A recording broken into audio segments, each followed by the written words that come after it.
another episode of the OrthoWire podcast. I was asked in an email how I did my tie-dye designs, and I just realized I never have put that up here. So I went back, found some videos on a hard drive, collecting dust, and decided to edit it. So this is from middle of 2010. Okay, after setting up your colored powders, not colored monomers, it's very hard to do this with colored monomers. After you get them set up, make sure your tips are clean from your jars, your spray jars. Otherwise, you can't make the lines we're going to make. What Ivan's doing here is he's putting in a name. In the state of Texas here, we have to put in a name in every appliance. So what we do is we turn the name around to face the gingiva. We put a little clear down first, put the name on the clear, and then put the design over the top of it so you'll be able to see the name from the underside of the retainer. Alright, take your first color and just very gently make a line with that color. Again, we're not going to wet it right now. We're going to lay all the colors down first. So you're going to make a rainbow along the teeth, along the shape of the palette. We're going to start with half of the model first. It's very hard to do this doing the full palette. So you're going to choose one side first and do that side. We'll connect them together later. And as you can see, what Ivan's doing here is he's just very carefully laying down the colors side by side by side by side. He's not using any monomer. If you want to wet the model first to kind of keep it together, try not to wet it too much. He's going back and he's wetting all the colors at the same time. Now he got this layer a little thin, and sometimes you will. What I like to do is usually cover over the wires. Make sure the acrylic is over the wires before we go to the next step. So what he's going to do is he's going to apply more acrylic and really cover those wires, and it really makes the colors pop out.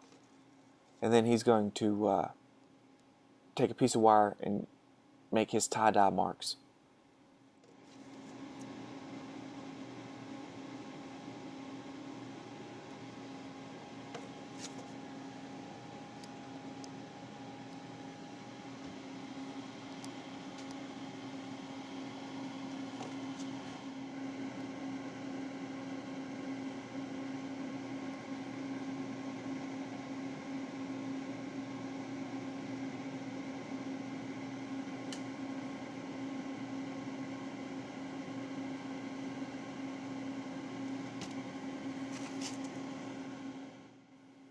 Now this is a good video to show because this is how you don't want to do it, this side.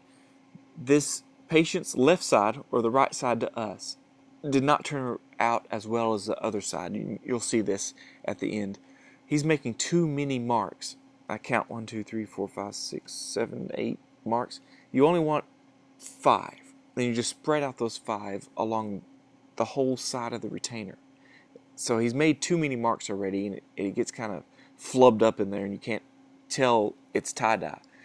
So just fair warning, I'm glad it's showing this to show you how not to do it. You will see a big difference in what the other side looks like. Okay, to start the other side, use the same order of your powdered colors and try to, the best you can, line up your colors with the first side. That way you get a full rainbow effect, full tie-dye effect. You'll see here he messed up a little bit, and you can try to fix it or just go with the flow. He just went with the flow. It turned out fine. I think Ivan here got a little nervous while we were recording this, and so his hands were shaking a little bit. But here's a shot. I paused it right here. Here's a shot of the powder rainbow, what you want before you apply the monomer. Now, you apply the monomer just slow enough where the colors will not run together. They kind of stay their ground up against each other. Again, if it gets too thin or too runny, just go ahead and add the colors again right on top, just like he's doing. And you can fix any problems. Like if some powder went somewhere you didn't want it to go, you can fix it on this step also. So it's pretty much always just 2 steps of powder all together at once, and then slow liquid, and then powder again, and then liquid again, and then we'll go through how to drag the wire through the wet acrylic.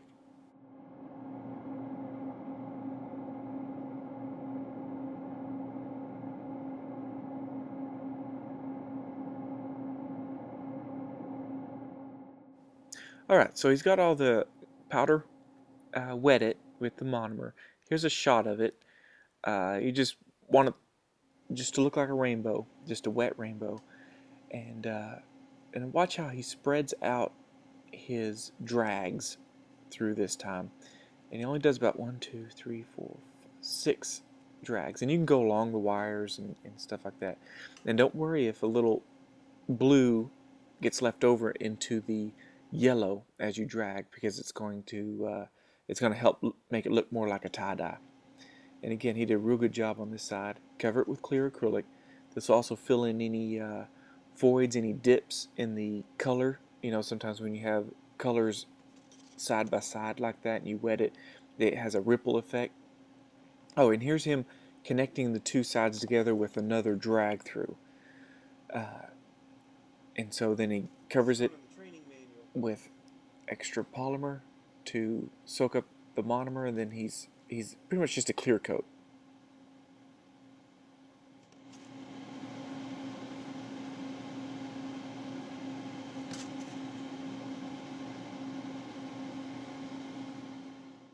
Alright, it's ready for the pressure pot.